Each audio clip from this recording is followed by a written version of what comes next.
Oke, baik. Assalamualaikum warahmatullahi wabarakatuh. Selamat malam dan salam sejahtera bagi kita semua. Yang terhormat narasumber kita pada malam hari ini yaitu Bapak Rifki M. Rifat Eskom Mkom yang telah menyempatkan waktunya untuk hadir dan berbagi ilmu dengan kita malam ini. Sebelum itu, marilah kita mengawali kegiatan malam hari ini dengan berdoa menurut agama dan keyakinan kita masing-masing. Berdoa dipersilahkan.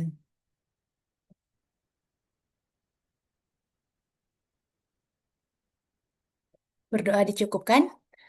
Baik, sebelum itu perkenalkan saya Karina Fitriwandari Ilham, dosen pengampu pada sesi ini yang akan bertugas sebagai moderator dalam kuliah tamu malam hari ini. Sebelum kita mulai, izinkan saya menyapa narasumber kita terlebih dahulu, Bapak Rifki M. Rifat Eskom Mkom. Selamat malam Pak, bagaimana kabarnya pada malam hari ini?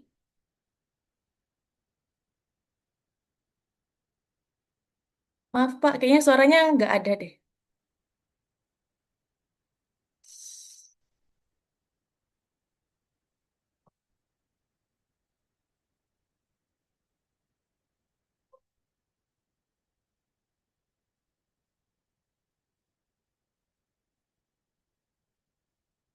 Suaranya ada? Ya, sudah.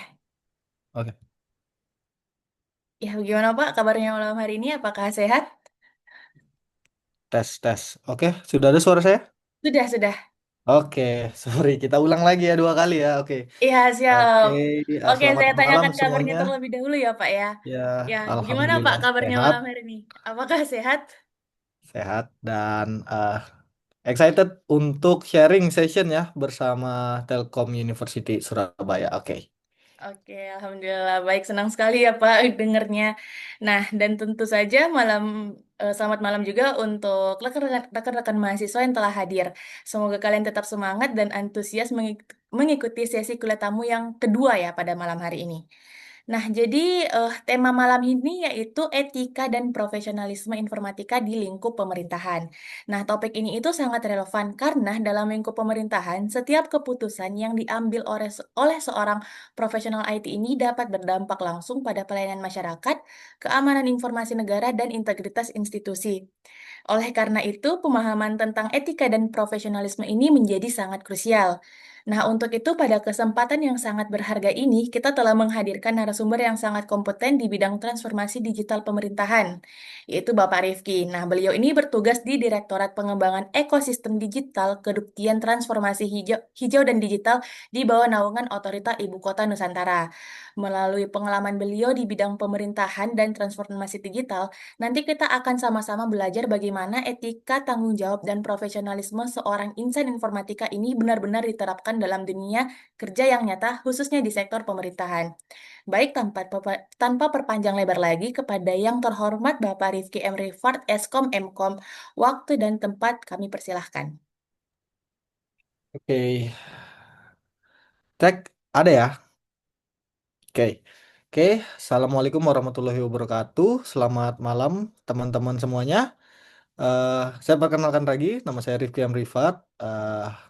Boleh dipanggil Rifki dan kali ini em, untuk dibilang kompeten juga kita sama-sama belajar ya untuk terkait etika dan profesionalitas di pemerintahan karena seperti yang dijelaskan tadi saya eh, bekerja di Otorita Ibu Kota Nusantara sebagai peranata komputer ahli pertama dan di sini saya akan coba untuk sharing bagaimana pengalaman saya selama beberapa bulan bekerja di pemerintahan gitu. Oke, ini untuk yang share screen gimana, Bu Moderator? Apa? Oke, sorry soalnya kurang bisa. Oke, mungkin sambil menunggu aku coba mau sapa-sapa ya. Di sini angkatan berapa ya rata-rata ya? Kalau boleh tahu, bisa di komen atau boleh on mic juga, nggak apa-apa.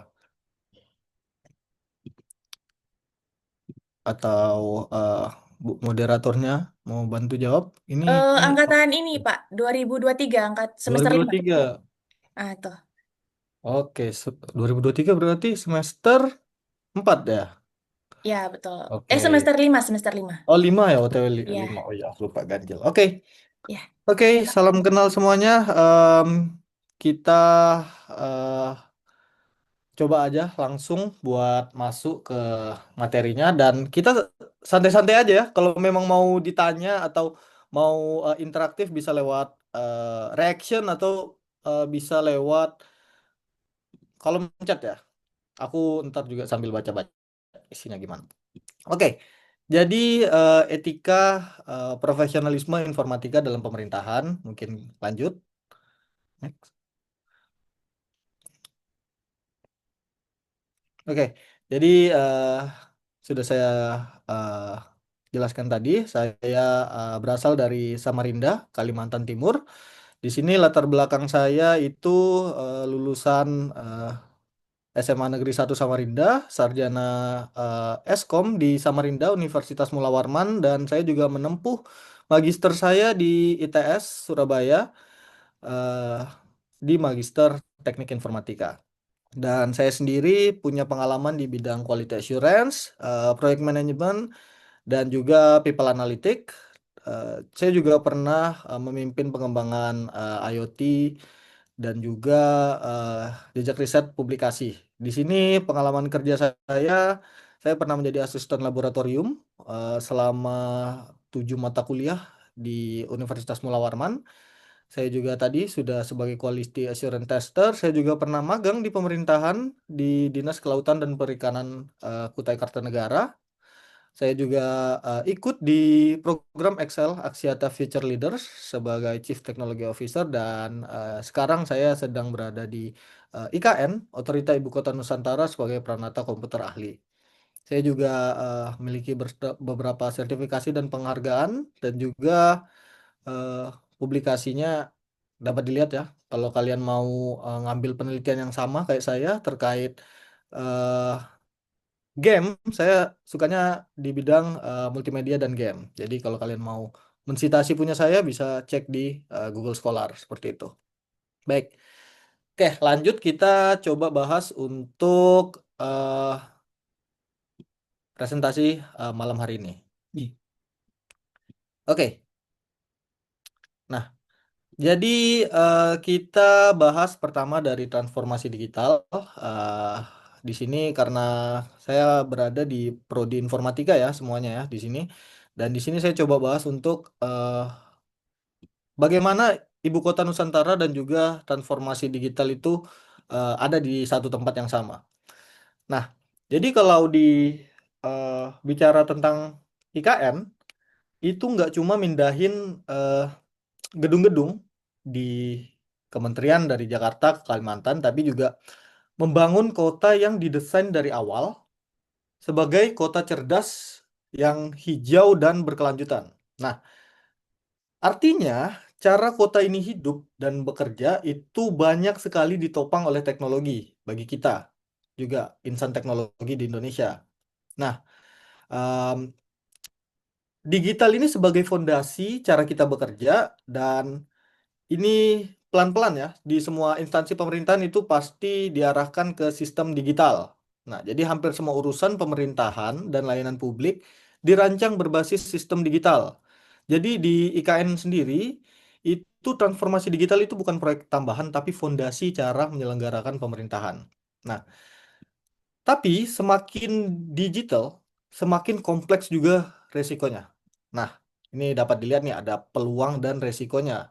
Jadi di IKN sendiri punya kesempatan untuk membangun sistem pemerintahan yang dari awal sudah terdigitalisasi dan terintegrasi tanpa harus terbebani dengan sistem-sistem yang lama. Karena eh, karena kami sendiri mulainya dari nol.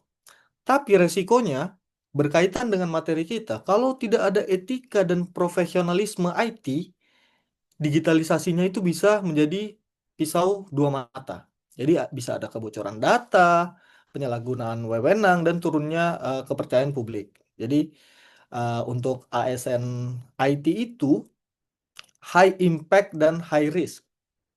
Jadi yang bekerja di informatika bidang IKN itu, termasuk saya, itu memegang sistem dan data yang sifatnya strategik. Jadi ini buat yang bercita-cita untuk bekerja di pemerintahan, kalian itu memegang banyak data-data publik seperti itu. Nah, jadi satu keputusan teknis aja itu mungkin kelihatannya sepele gitu ya. Tapi untuk akses dan cara penyimpanan datanya itu bisa berdampak besar ke kepercayaan publik gitu.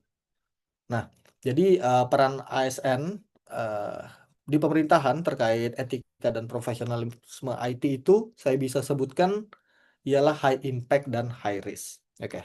Selanjutnya,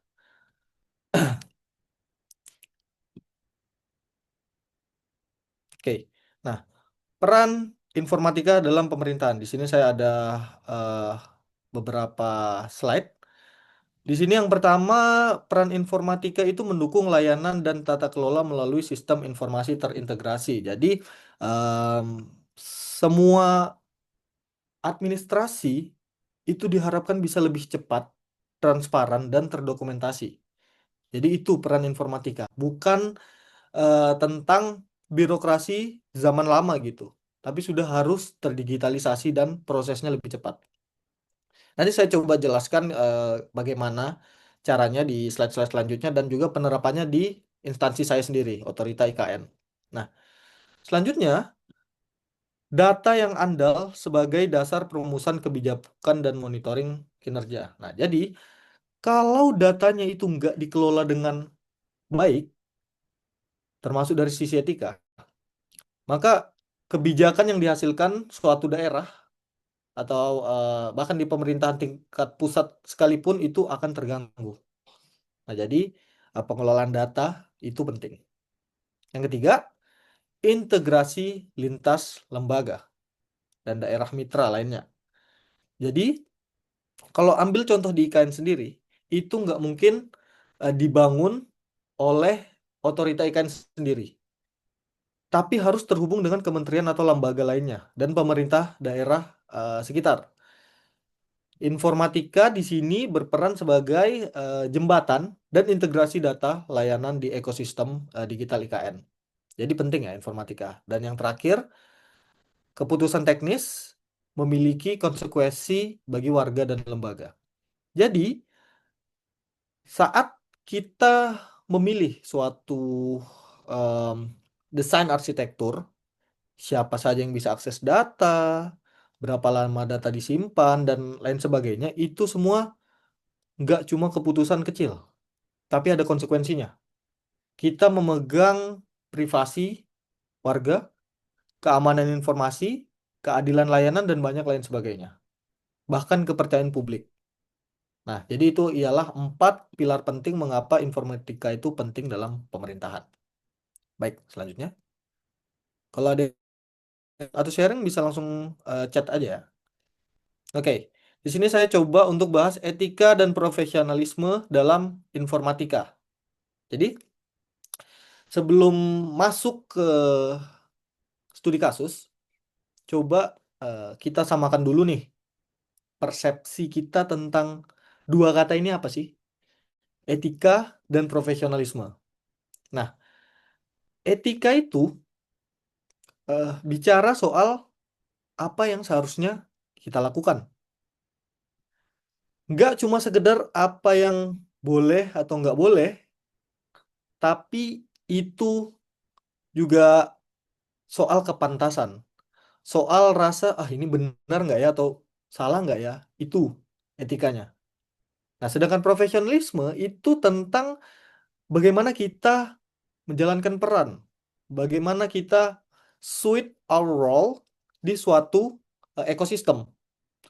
Jadi nggak cuma pintar secara teknis. Banyak kok orang di luar sana yang pintar dan tapi juga nggak jujur, kurang disiplin, unreliable, nggak bisa diandalkan. Jadi profesionalisme itu orang lain percaya bahwa kalau data itu dititipkan ke kita, sistem dititipkan ke kita, itu kita bisa menjaganya. That's professionalism. Nah, di dunia informatika, dua hal ini bertemu nih, etika dan profesional. Nah, kita ketemunya di mana? Di cara kita mengelola data. Kita mendesain sistemnya. Nah, kita juga memilih teknologi harus berdasarkan etika dan profesionalisme. Nah, nggak semua yang bisa kita lakukan secara teknis itu bisa dilakukan secara etis. Misal, kita punya akses untuk melihat beberapa data tertentu. Ini saya bahasnya di segi pemerintahan ya. Tapi pantas nggak sih kalau kita buka atau bagikan data-data tadi cuma kita penasaran atau mungkin cuma karena orang lain pengen lihat gitu. Misalkan, buka dong datanya si ini, saya mau lihat dia tinggalnya di mana. No, disinilah etika dan profesionalisme jadi batas. Oke, lanjut.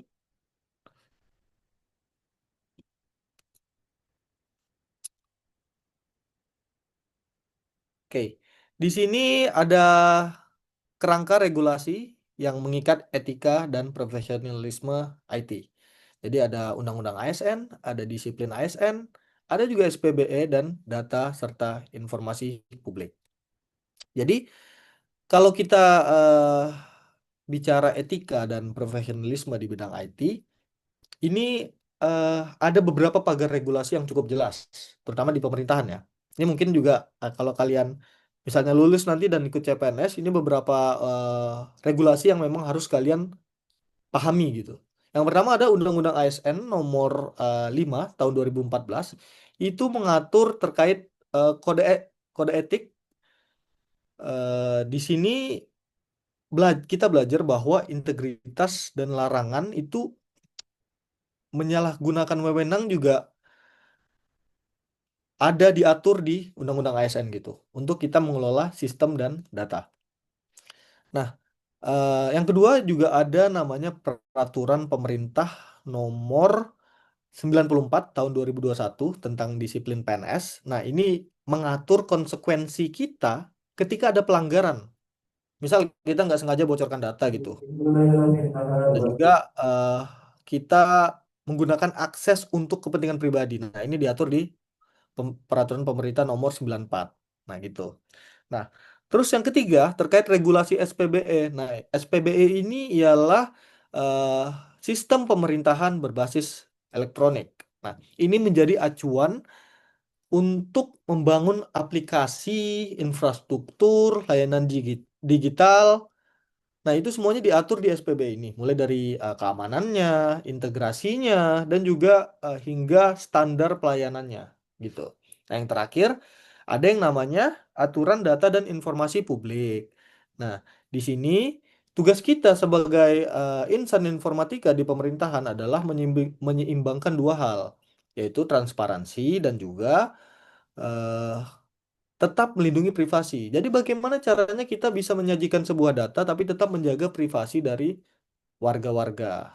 Seperti itu. Jadi em, sebenarnya kita kalau disuruh mengurus sistem yang ada di pemerintahan itu nggak cuma keputusan teknis, tapi juga menjalankan mandat dari beberapa regulasi yang saya eh, sebutkan tadi. Seperti itu. Oke, boleh lanjut? Oke. Nah, ini kita bahas terkait nilai-nilai inti etika informatika di pemerintahan. Yang pertama ada integritas, akuntabilitas, objektivitas, dan menghargai privasi. Nah, jadi nilai-nilai etika yang lebih konkret itu ada beberapa yang relevan di IT pemerintahan. Nah, yang pertama integritas atau integrity. Nah, kita sering eh, memegang akses yang gak dimiliki orang lain. Nah, di sini ialah challenge-nya. Apakah akses tersebut kita emban sebagai tugas belaka atau ikut dipakai untuk kepentingan pribadi dan kelompok? Saya rasa kalian tahu jawabannya ya, bahwa ini juga untuk sebagai bentuk bela negara seperti itu, mengabdi kepada negara. Integritas. Yang kedua, akuntabilitas, akuntabel. Nah, di suatu sistem yang baik, semua tindakan itu terekam, teman-teman. Jadi usahakan kalau kalian membuat suatu sistem itu semua gerak-gerik user, baik itu admin atau analis dan lain sebagainya, itu harus ada audit trailnya atau ada lognya. Ini artinya apa yang kita lakukan atau apa yang user aplikasi atau sistem kalian lakukan itu bisa ditanya dan bisa dipertanggungjawabkan seperti itu. Nah, yang ketiga ialah objektivitas.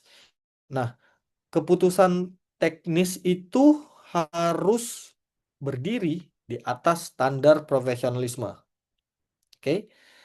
Jadi nggak cuma karena titipan ataupun tekanan sesaat, karena memang sadly banyak ya masih terjadi seperti itu. Nah, misalnya kita memilih suatu barang yang ingin dibeli di suatu pemerintahan, itu bukan semata-mata karena politis, balas budi dan lain sebagainya, tapi karena memang penggunaannya tepat secara teknis. Seperti itu. Jadi kita harus objektif. Kalau kita nggak objektif, memilih berdasarkan subjektif kita sendiri, kalau ujung-ujungnya barang atau jasa yang diberikan, yang dibeli itu jelek, nah kita juga yang kena seperti itu. Nah yang terakhir ialah menghargai privasi dan martabat dari warga. Nah, kalau kita menyimpan data, itu adalah apa ya? Kita melihat manusia yang real. Ada nama mereka, ada alamat mereka, ada riwayat hidup mereka. Nah, jadi cara kita memperlakukan data masyarakat itu sama aja kayak kita memperlakukan mereka. Jadi kalau kalian sengaja membocorkan data-data masyarakat itu sama aja kalian menjual mereka seperti itu. Oke, jadi jangan gitu ya. Jadi kita harus respect terhadap privasi dan eh, warga seperti itu. Nah, em, lanjut boleh?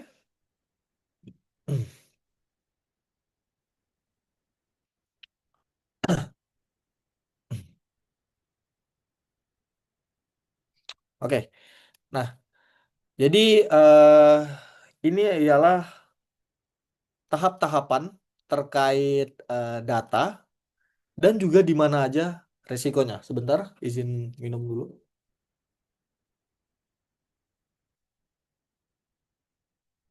Baik, di sini ada beberapa tahapan. Yang pertama ialah pengumpulan.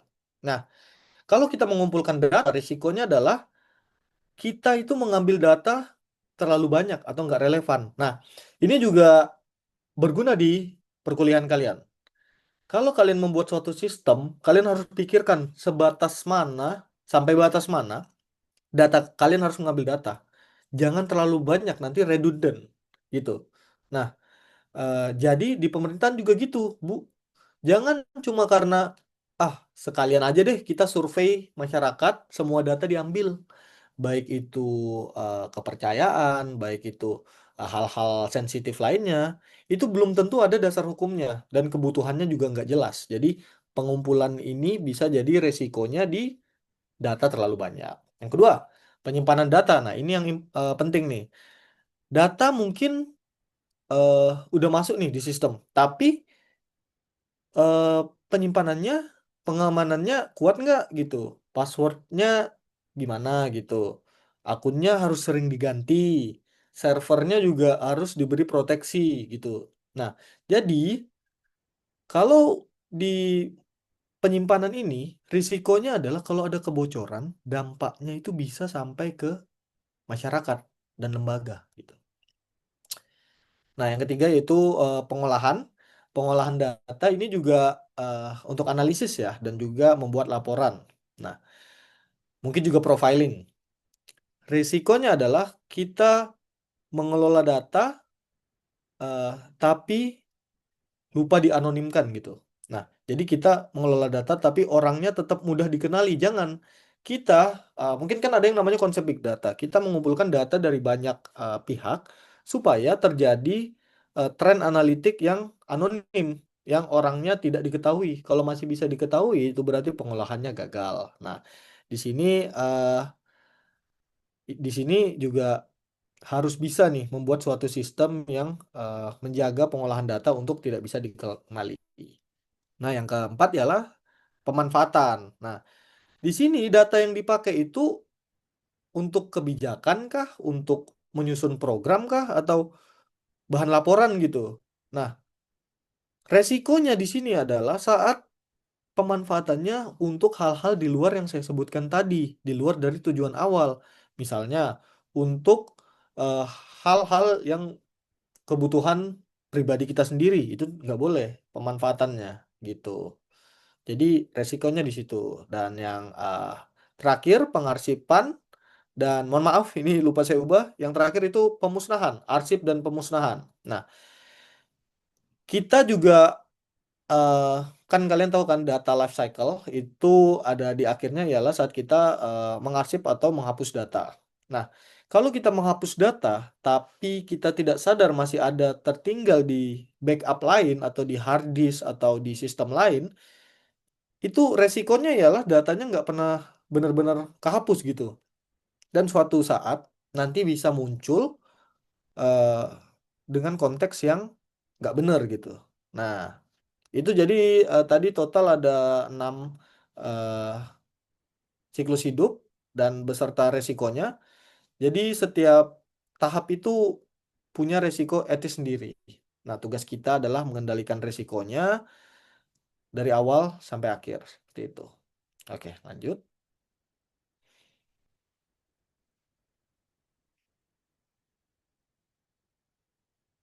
Oke, oke betul. Nah, oke ini mungkin agak deep. Ada yang mau ditanya dulu? Atau mungkin lanjut? Siapa tahu? Ini kita mungkin agak dive deep salah ya Allah. Jadi kita coba menyelam untuk etika-etika apa aja yang ada di pemerintahan. Oke, mungkin kita lanjut dulu. Kalau memang ada yang mau ditanyakan, potong aja. Oke, etika dalam perancangan sistem ada 4 hal. Yang pertama, eh, pertimbangan etika privasi dan keamanan itu dipikirkannya dari awal, bukan saat sistem berjalan. Nah, eh, sistem pemerintahan zaman eh, lawas itu mereka terkadang memikirkan etika privasi dan keamanan itu setelah udah jadi gitu sistemnya, bukan dari awal. Harusnya itu dari awal. Jadi tips kalian untuk menyusun sebuah sistem secara general ya, itu pikirkan privasi dan keamanan itu di awal, bukan di tengah-tengah ataupun malah di akhir gitu. Jadi harus di awal. Nah, jadi kalau kita tahu nih, misalkan siapa aja yang boleh akses, siapa aja konsekuensinya kalau bocor, itu eh, sistem yang dibangun itu jauh lebih sehat gitu loh. Nah, yang kedua ialah mengumpulkan data yang benar-benar diperlukan. Nah, ini saya selalu bilang kalau prinsip dasar di pemerintahan itu ialah minimal data collection. Kita hanya mengumpulkan data yang betul-betul diperlukan untuk layanan yang tepat. Karena kalau memang datanya juga kebanyakan, nanti hasil dari analisis untuk laporannya juga jelek, teman-teman. Nah, jadi kita butuh data yang seminimal mungkin, tapi sepenting mungkin, yang impactful. Nah, kalau tujuannya misalkan cuma butuh nama atau kontak, alamat, nah hal-hal lainnya yang nggak relevan itu nggak perlu diambil seperti itu. Nah, yang ketiga ada juga role based access control. Jadi akses berbasis peran gitu. Di sini kita harus bisa jelas, kalau kita mendefinisikan sebuah sistem, etikanya tuh harus jelas. Siapa yang boleh melihat, melihatnya lihat apa, kepentingannya apa, role-nya apa aja, admin, operator, analis, atasan bahkan. Nah, itu mereka semua nggak harus sama role-nya. Mereka harus beda-beda gitu. Nah, kalian mungkin diajarkan ada yang namanya use case diagram. Nah, seperti itu. Nggak semua use case atau nggak semua aktor itu memiliki usability yang sama atau mereka role-nya beda-beda seperti itu. Nah, yang terakhir ialah eh, mencatat akses, log, audit. Nah, ini saya selalu tekankan bahwa logging dan audit itu penting karena kita bisa melihat ngetrace jika suatu kejanggalan sistem terutama di pemerintahan terjadi, kita bisa tahu apa yang terjadi seperti itu. Nah, eh, ini bukan untuk saling mencurigai, tapi supaya kalau terjadi insiden, kita bisa menelusuri dan siapa yang perlu dimintai klarifikasi gitu. Nah, di instansi saya sendiri, Otorita IKN, prinsip-prinsip ini jadi bagian untuk desain saat kita eh, mengembangkan aplikasi gitu. Nah, bukan cuman fiturnya apa aja. Nah, ini menjadi salah kaprah gitu. Di pemerintahan tidak harus menanyakan fiturnya apa aja, tapi juga datanya apa yang masuk, bagaimana dijaga, bagaimana akuntabilitasnya. Karena kita memegang data-data rakyat seperti itu. Nah, itulah untuk eh, etika dalam perancangan sistem. Oke, saya lanjut.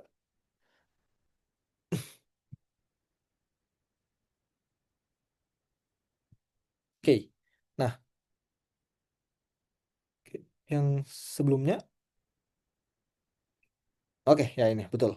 Jadi tadi udah etika pengembangan sistem. Sekarang kalau kalian eh, bercita-cita untuk menjadi eh, aparatur sipil negara atau ASN, entah itu PNS atau P3K, nah itu kalian pasti akan berkecimpung dengan pengelolaan surat dan arsip digital. Jadi ya gitu. Kalau kalian punya keluarga atau orang tua kalian itu seorang ASN ataupun abdi negara lainnya, pasti juga banyak berkecimpung dengan lembaran-lembaran kertas atau nota dinas yang mana itu pasti waste of space di meja. Dan untuk sekarang semua surat persuratan itu dikelola secara digital. Contoh di Otorita IKN sendiri, surat masuk dan keluar itu nggak cuma di meja. Nah, tapi juga udah didigitalisasi dan disimpan. Kami menggunakan aplikasi namanya Nadine untuk naskah dinas. Nah, ini istilah-istilah kayak gini. Awalnya juga saya sebelum berkecimpung di pemerintahan nggak tahu nih apa itu nota dinas, naskah dinas dan lain sebagainya. Tapi itulah yang harus dipelajari. Nah, di situ ada berbagai jenis dokumen, mulai dari surat lembaga, proposal maupun data-data lain yang memuat nama, alamat, NIK, dan informasi sensitif lainnya. Itu ada di naskah dinas.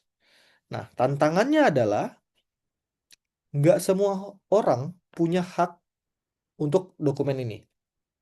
Nah, kalau kita berbicara tentang etika, kita nggak bisa sembarang melihat persuratan atau naskah-naskah yang memang bukan haknya kita.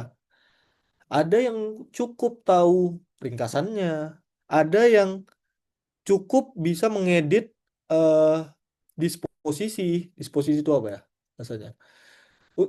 Untuk ditujukan kepada siapa suratnya itu juga eh, hanya segelintir orang yang tahu. Nah, kalau hak akses ini nggak diatur dengan baik, dokumen bisa diakses oleh orang yang nggak berwenang.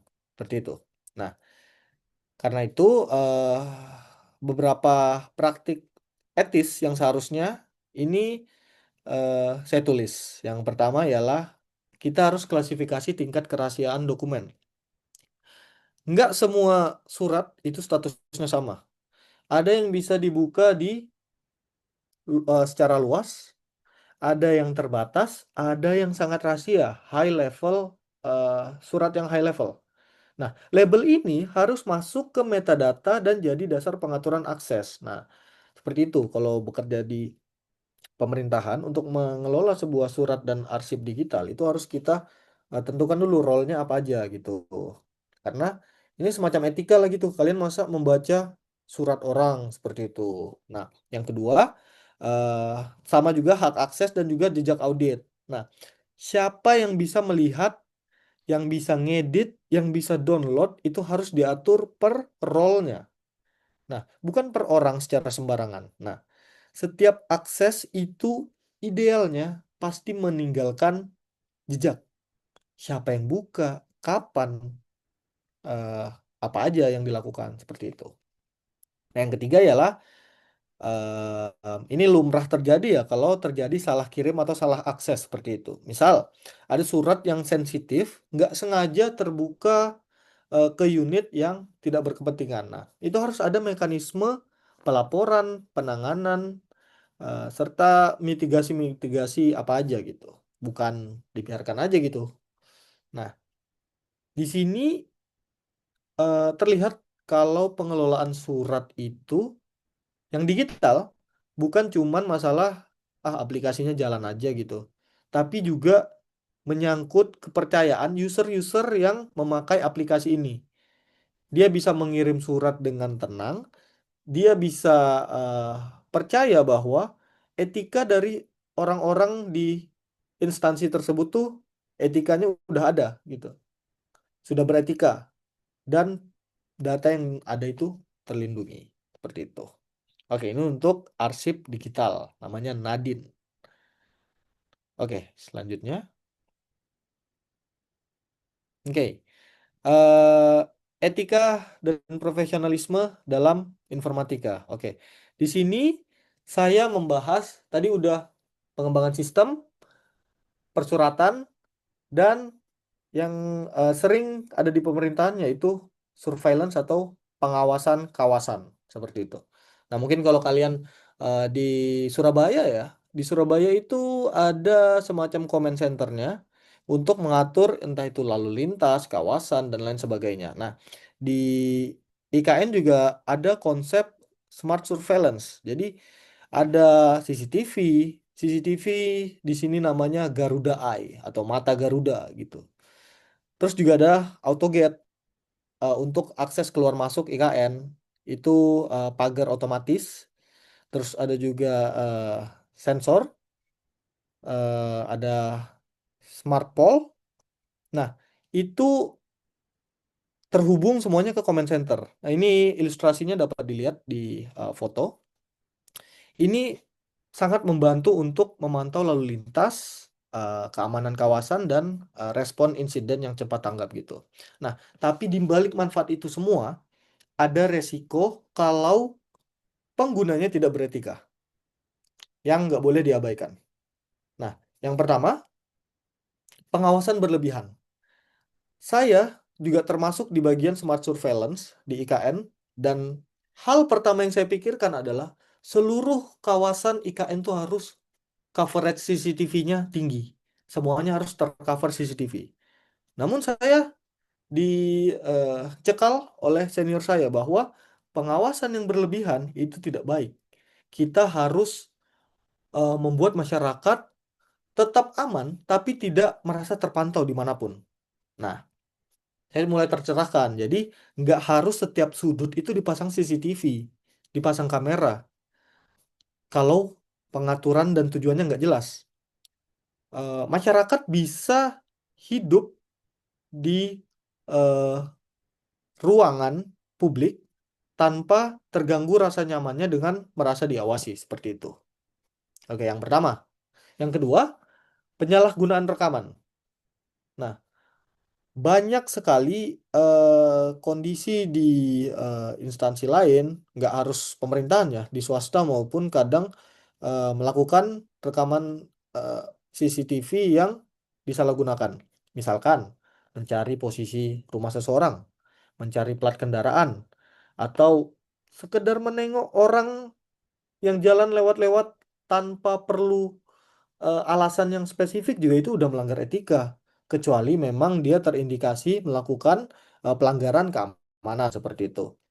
Atau eh, kalau dilakukan seperti itu, nanti rekamannya mungkin bisa aja bocor, dijual, atau digunakan untuk kepentingan yang tidak-tidak gitu. Nah, ini akan dampaknya serius bagi individu maupun reputasi instansi seperti itu kalau rekaman disalahgunakan. Nah, karena itu ada beberapa prinsip etis yang penting. Pertama, tujuan pemasangan keamanan itu harus jelas. Mohon maaf. Bukan cuma untuk ngintip, bukan untuk terlalu overprotective, tapi untuk pengelolaan kawasan. Nah, kedua, itu harus ada retensi data yang wajar. Maksudnya apa? Jadi ditentukan berapa lama rekaman disimpan, lalu dihapus secara terkontrol. Karena jika dalam arsip rekaman tersebut tidak ada hal-hal yang dirasa perlu disimpan atau tidak ada hal-hal yang penting, itu bisa dihapus dalam jangka waktu yang tertentu. Misalkan dalam jangka sekian tahun seperti itu. Nah, yang ketiga ialah akses rekaman itu diatur ketat. Sama, sekali lagi pengaturan akses. Saya juga berperan dalam pengaturan akses keamanan di IKN. Nah, ini nggak semua orang bisa memutar rekaman. Itu eh, kalau di kami ada yang namanya NDA atau Non-Disclosure Agreement. Jadi sudah harus em, setuju nih, ada hal-hal yang nggak boleh disebar gitu. Nah, itu dirancang dalam sebuah SOP atau standar operasional prosedur. Kalian kalau masuk di dunia pemerintahan, kalian akan banyak bertemu dengan yang namanya SOP, standar operasional prosedur. Nah, jadi prosedur pemutarannya tuh harus jelas, kapan boleh diputar, untuk apa, dan siapa yang menyaksikan. Nggak semuanya bisa, terutama ini data sensitif. Nah, jadi perlu kita ingat kalau sistem kita, eh sistem kami di IKN itu bisa ngezoom wajah orang, bisa mendeteksi pergerakan kendaraan. Nah, juga bisa menyimpan rekamannya itu sampai berbulan-bulan. Nah, tapi bukan berarti semua itu boleh digunakan sesuka hati. Nah, di sini etika itu membatasi kemampuan teknis yang kita miliki. Jadi seluruh kemampuan tadi itu harus dibatasi dengan yang namanya etik. Seperti itu. Oke, lanjut.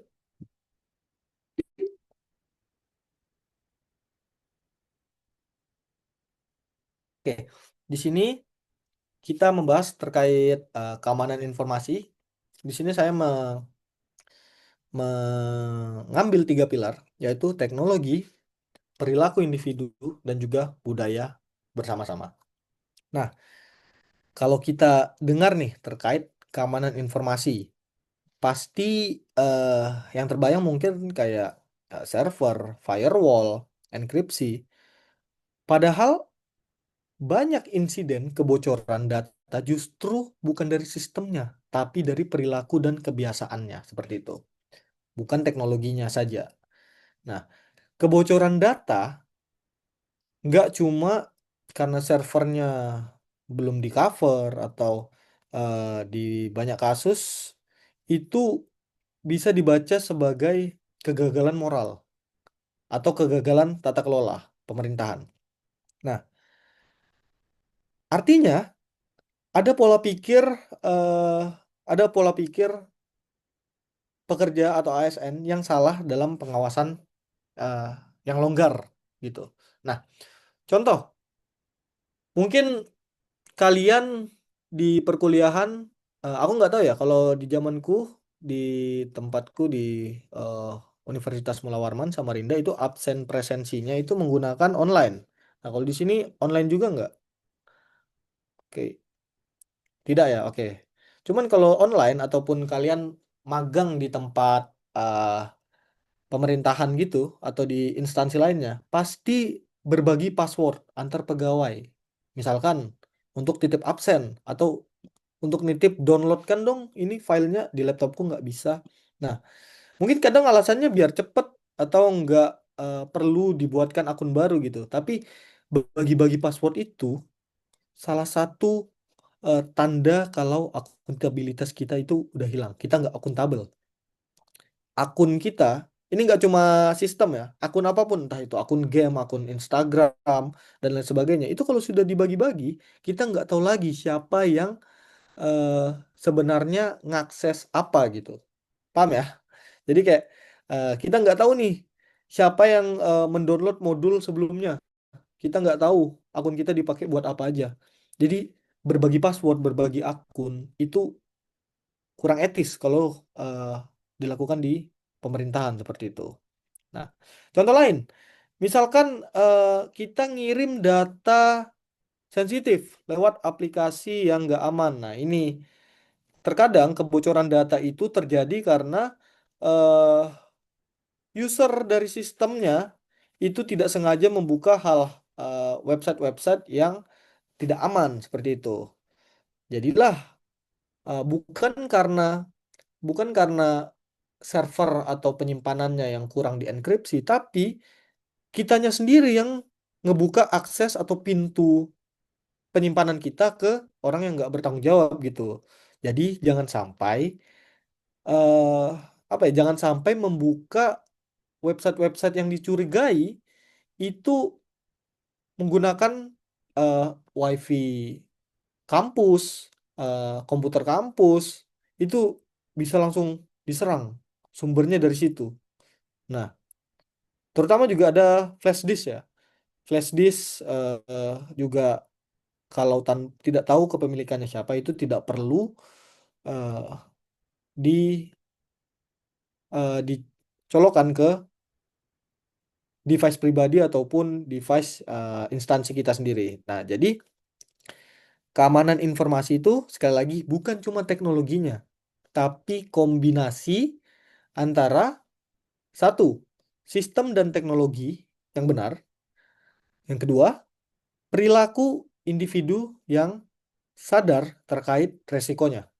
Dan yang ketiga ialah budaya organisasi yang eh, tidak mentolerir pelanggaran kecil gitu. Karena kebiasaan lah atau apa, no. Budaya yang baik ialah budaya yang menjunjung tinggi etikanya. Nah, kalau salah satu dari tiga pilar yang saya tampilkan di slide ini lemah, kita bakal rentan. Seberapa canggih pun teknologi yang kita pasang seperti itu. Oke, nih udah saya spill nih. Jadi nggak cuma karena pengamanannya, tapi individunya yang kadang membuat kebocoran data itu terjadi di pemerintahan seperti itu. Nggak cuma pemerintahan kok, di swasta ataupun tempat lainnya juga kadang harus dijaga kalau individu harus hati-hati dalam mengakses internet seperti itu. Oke, boleh lanjut? Oke, nah kalau kita bicara tentang etika dan profesionalitas, sebagai ASN sendiri ada prinsip netralitas, eh, mencegah konflik kepentingan dan terutama di pengadaan. Nah, ini mungkin kalian sering mendengar apa sih pengadaan dan lain sebagainya. Nah, eh, kursi yang kalian pakai di kampus itu juga hasil pengadaan. PC yang kalian pakai di laboratorium itu hasil pengadaan, gitu. Nah, jadi di sini ada beberapa risiko konflik kepentingan dan juga sikap profesionalnya itu seperti apa. Jadi salah satu area paling rawan di pemerintahan itu adalah pengadaan barang dan jasa. Tak dapat dipungkiri ya, ini adalah salah satu eh, lumbung orang-orang nggak beretika sukanya main di sini, gitu. Termasuk e-katalog dan lelang elektronik itu adalah eh, istilah-istilah di pemerintahan untuk pengadaan barang dan jasa. Nah, kita sebagai ASN terkait informatika itu kadang di pengadaan itu membantu menyusun spesifikasi teknis. Nah, kita uji coba sistem-sistemnya dan kita eh, integrasikan dengan aplikasi pengadaan atau lelang elektronik gitu. Jadi bahasa bahasa bayinya ialah kita orang IT ini kalau mau beli baju, kita yang ngetes bajunya gitu. Kalau mau beli panci, kita yang ngetes pancinya. Tapi eh, di posisi ini kita punya pengaruh. Kita bikin satu catatan spesifikasi aja itu bisa ngebuat eh, misalkan baju-baju lain yang ditawarkan ke kita itu gugur semua. Cuma karena satu catatan. Nah, disinilah muncul resiko konflik kepentingan. Misalkan eh, spesifikasi meja kampus gitu. Nah, karena kita kenal dengan vendor-vendor meja yang keluarga kita sendiri atau mungkin saudara kita yang mungkin kayunya kualitas rendahan tapi harganya dinaikkan. Nah, Kita milih itu daripada penjual meja yang benar-benar menjual meja dengan kualitas tinggi dan juga dengan harga terjangkau. Disitulah resiko untuk konflik kepentingan. Nah, jadi eh, kalau kita meng- memodifikasi atau tidak beretika dalam melakukan evaluasi uji teknis, kita akan mengambil barang-barang atau memilih vendor yang cenderung punya kepentingan dengan kita, dan itu sangat tidak beretika dan tidak profesional gitu. Nah, kadang juga kita harus dipaksa untuk ikut mengakali aturan untuk meloloskan atau memenangkan vendor favorit. Ya gitu. Itu juga misalnya kayak kita membaik-baikan hasil temuan kita. Misalkan di sini kita melakukan pengadaan laptop, laptopnya agak rusak-rusak, tapi karena vendornya kita kenal, akhirnya kita loloskan saja dan mencoret kompetitor lainnya yang lebih baik. Nah, itu sangat-sangat sensitif dan tidak beretika seperti itu. Nah, di titik ini yang kita yang diuji bukan cuma kemampuan kita memahami teknologi, tetapi juga netralitas dan integritas kita sebagai ASN. Nah, yang pertama ialah kita harus bisa menjaga netralitas dan transparansi ketika memberi rekomendasi teknis atau rekomtek. Nah, kita coba jelaskan opsi yang ada, plus minusnya apa, terus juga nggak perlu menitipkan lah bahasanya kepentingan vendor seperti itu. Nah, yang kedua, mendokumentasikan dasar keputusan. Misalnya, kenapa kita lebih pilih eh, laptop A daripada laptop B? Kenapa spesifikasinya dibuat seperti itu? Hasil uji cobanya apa? Jadi kalau kita dipertanyakan suatu saat itu kita punya bukti yang jelas gitu. Nah, yang ketiga ialah kita harus berani menolak atau mengingatkan ketika diminta untuk mengubah data lah, atau meloloskan vendor itu kita harus berani.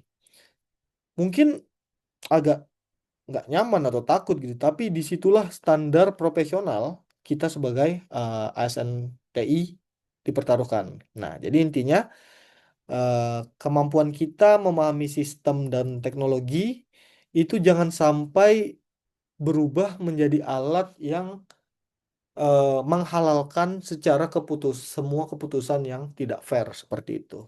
Jadi ini agak sensitif pembahasannya. Jadi seperti itu. Kita harus netral dan mengatur konflik kepentingan kita sebaik mungkin seperti itu. Oke, selanjutnya.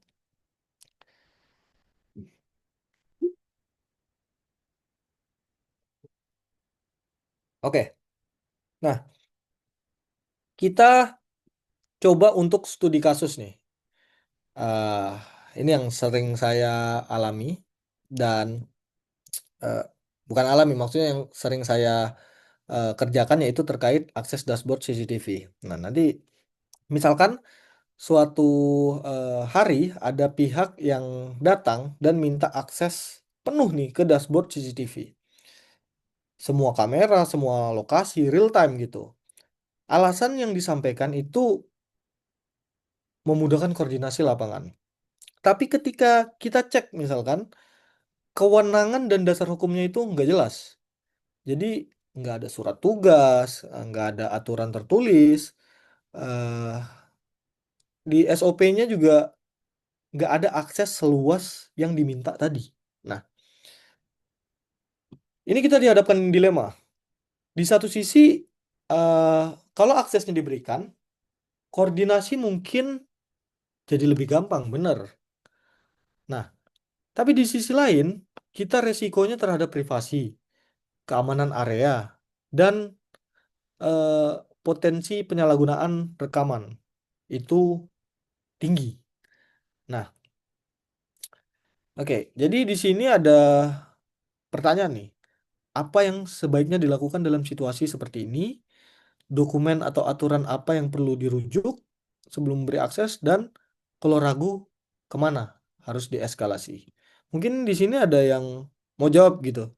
Gimana kalau tiba-tiba kita diminta untuk akses CCTV tanpa SOP yang jelas seperti itu? Ada yang mau jawab nggak kira-kira? Ini mungkin Bu Karin bisa dicatat, misalkan ada yang mau jawab, bisa dapat poin ya.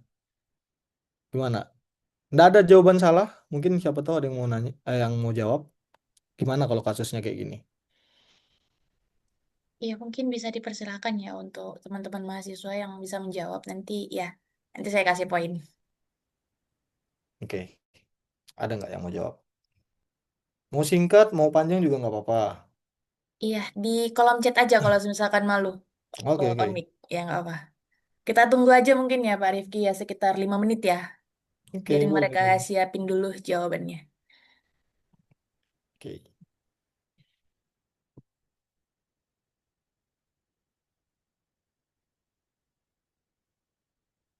Kalau ada yang mau on mic juga nggak apa-apa, bisa langsung. Oh, main banyak ya, ada 89. Ya Pak, Ih, kayaknya kurang lebih ada 3 kelas. 3 kelas ya. Oke, oke, oke.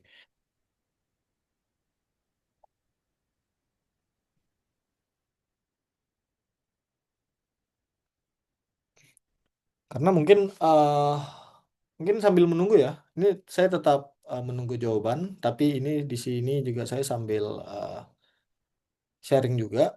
Memang saya di sini juga bertugas di bagian pengamanan kawasan dan em, terkadang banyak juga eh, orang-orang yang apa ya, yang kurang etis untuk sekedar melihat CCTV hanya ingin melihat siapa sih orang yang ada di ruangan ini. Mana sih ini yang ganteng-ganteng ini? Kadang banyak kayak gitu. No, no, itu nggak etis. Yang cakep-cakep itu dilihat lewat CCTV, no. Itu ada aksesnya sendiri, itu ada SOP-nya sendiri, nggak bisa sembarangan melihat kayak gitu. Oke, di sini ada Muhammad Arif Bila Kamil menolak sampai ada dokumen resmi yang sesuai dengan dasar hukum yang ada. Betul. Jadi eh, harus dilihat kenapa nggak ada surat tugasnya. Kan mencurigakan kan? Jadi eh, sampai dia ada surat tugasnya, surat penugasan atau pengantar untuk bisa mengakses CCTV, itu baru kita bisa menjalankan SOP gitu. Nah, yang kedua ini dari eh, Rama Maulana menolak permintaan selain melanggar sisi etika ini juga melanggar yang sisi profesionalisme yang mana seharusnya mengikuti SOP dengan surat-surat yang jelas. Misalnya surat dari kepolisian. Betul lagi. Contohnya ada sedikit insiden terjadi di otorita IKN beberapa minggu lalu yang mana dari eh, bidang lain itu coba mengakses rekaman CCTV yang ada. Tapi itu baru dimasukkan ke SOP setelah memanggil pihak yang berwajib seperti itu. Jadi eh, salah satu surat-suratnya mungkin surat dari kepolisian seperti itu. Oke, dari Surya Adi Arga. Nah, yang pertama tidak sesuai SOP betul. Yang kedua, nggak cuma CCTV, ketika buka akses CCTV, maka bisa saja kita membuka akses network yang rentan untuk keamanan jaringan. Betul. Jadi kalau kita memberikan akses, setidaknya cukup akses untuk melihat saja, tidak akses untuk mengkonfigur atau bahkan mengambil alih comment center. Seperti itu. Yang ketiga, CCTV hanya untuk investigasi. Betul.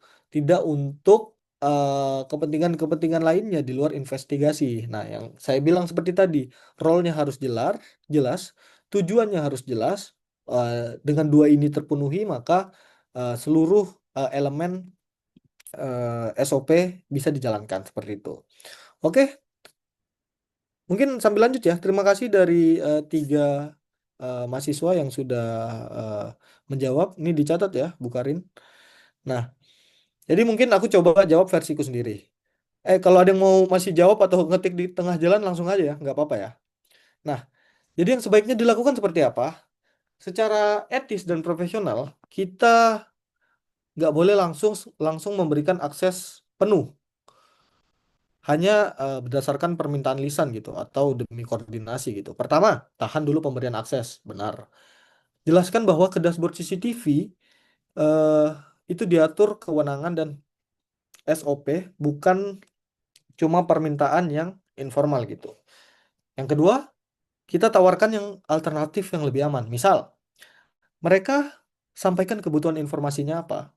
Lalu petugas penjaga comment centernya itu yang akan monitor dan mengirimkan informasi yang relevan. Tidak perlu ada mereka di situ. Bisa menunggu. Jika memang perlu akses, aksesnya cukup dibatasi eh, pada kamera tertentu, bukan semua. Nah, jadi kita tetap bantu koordinasi, tapi dalam koridor aturan dan perlindungan yang uh, aman gitu, privasi. Yang kedua, dokumen apa yang harus dirujuk? Betul, tadi ada yang SOP. Kalau saya sendiri di sini sudah membuat SOP pengelolaan dan akses CCTV gitu. Nah, di situ biasanya ada klasifikasi kameranya, role aksesnya, prosedur pemberian aksesnya, tingkat kerahasiaan CCTV tersebut, karena nggak semuanya juga bisa dilihat publik gitu. Bahkan ada yang cuma bisa dilihat oleh tim keamanan saja. Bahkan yang menjaga comment center juga masih harus misalkan dibatasi dengan password seperti itu. Banyak. Atau juga dokumen yang kedua itu ada MOU, perjanjian kerjasama. Jadi kalau pihak yang minta itu dari instansi lain, nah dan kita memang terpaksa, bukan terpaksa sih, secara sah harus memberikan aksesnya, ya itu baru boleh dirujuk ke situ. Nah, regulasi umumnya itu pertama eh, UU PDP, Perlindungan Data Pribadi, itu paling pertama, paling penting. Yang kedua, aturan internal dari instansi tersebut. Nah, jadi misalkan di IKN, dia punya regulasi terkait keamanan informasi dan pengelolaan sistem digital yang tersendiri gitu. Nah, yang ketiga juga kebijakan SPBE, Sistem Pemerintahan Berbasis Elektronik, itu keamanan informasi yang mengatur akses ke sistem yang kritikal. Jadi keputusannya tuh nggak cuma karena kasihan atau nggak enak nolak gitu, tapi harus ada dokumen tertulisnya seperti itu. Nah, yang ketiga, eh, kemana harus kita eskalasikan kalau ragu? Kalau kita lihat SOP dan dokumen itu masih ragu, itu tandanya kita harus eskalasi. Nah, kemana? Pertama, kita lapor ke atasan kita langsung. Nah, atasan kita langsung kalau di pemerintahan mungkin bisa ke eh, Kabid, kepala bidang, kepala divisi, atau di atasnya kalau di otorita itu ada direktur atau deputi seperti itu. Nah, eh, itu sebagai penanggung jawab operasional. Nah, jangan mengambil keputusan yang krusial, kritikal itu sendirian gitu. Harus bareng-bareng, bahkan dengan pimpinan. Yang kedua, jika terkait akses, libatkan juga semua pihak yang berkaitan dengan keamanan, seperti itu. Nah, yang ketiga, kalau menyentuh aspek hukum dan privasi, sebaiknya juga konsultasi ke unit keamanan cyber informasi atau eh, ce- kalau di kami namanya CISR, internal team untuk cyber security. Nah, dengan seperti itu, keputusan yang diambil bukan sekedar keputusan personal, tapi keputusan kelembagaan yang punya dasar jelas. Jadi, eh, kita nggak harus langsung mengiyakan. Tahan dulu sampai akses penuh. Yang kedua, ada SOP, ada MOU, ada kebijakan keamanan. Masih ragu, eskalasi ke atasan atau pemilik sistem. Jadi jangan dipikul sendirian. Oke, lanjut.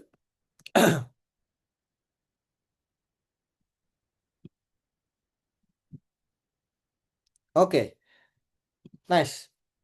Ini chance lagi ya buat dapat poinnya. Nah, yang kedua, terkait data sensitif di presentasi publik.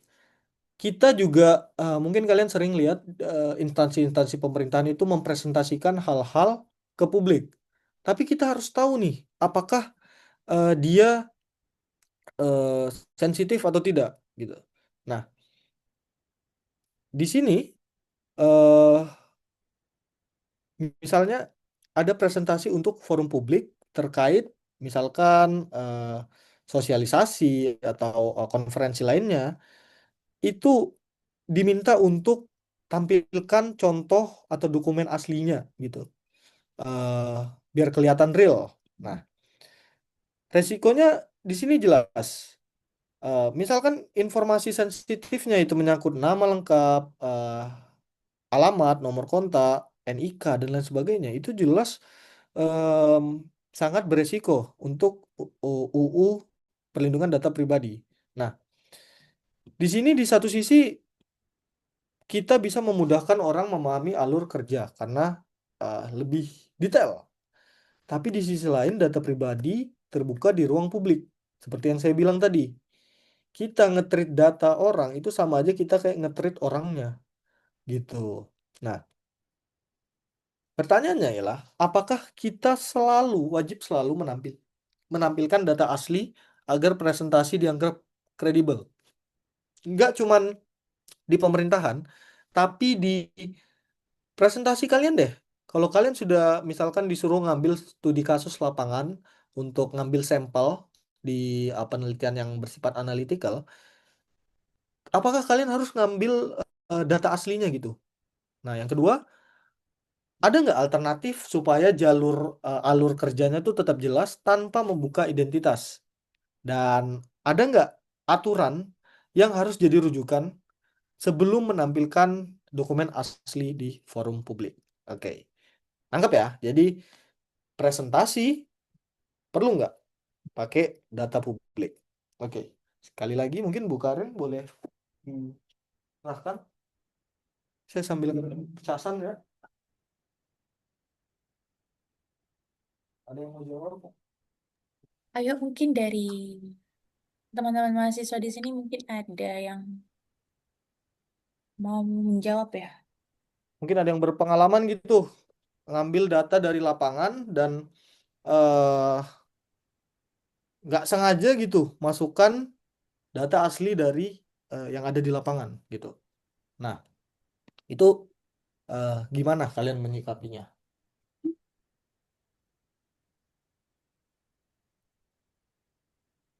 Oke, kalau sekali lagi, kalau malu on mic bisa lewat chat juga, nggak apa-apa.